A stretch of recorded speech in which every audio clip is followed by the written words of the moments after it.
भगवानले रक्षा गर्नु। मेरो आमाले यस्तो गर्नु, कालो कुरा नकारात्मक कुरा सबै भागेर जाओस् श्री दुर्गा भवानीको प्रसादले।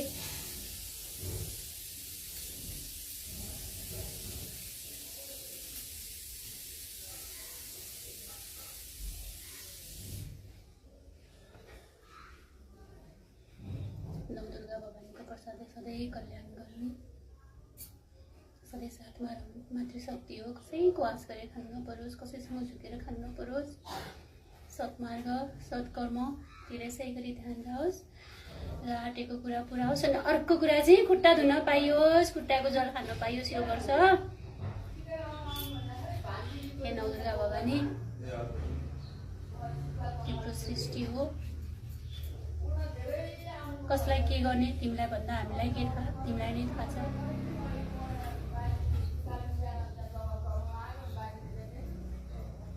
अर्को वर्ष पनि यसै गरी टीका लगाइदिनु पाऊँ भगवान। अर्को वर्ष पनि मैले यसै टीका लगाउनु पाउनुपर्छ है हजुरलाई। अर्को वर्ष चाहिँ जय साथसँग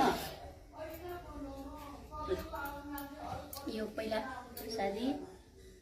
यो दक्षिणाको महत्त्व बेग्लै हुन्छ। 5 रुपियाँ कि नहोस्, हात थापेर लिनुपर्छ।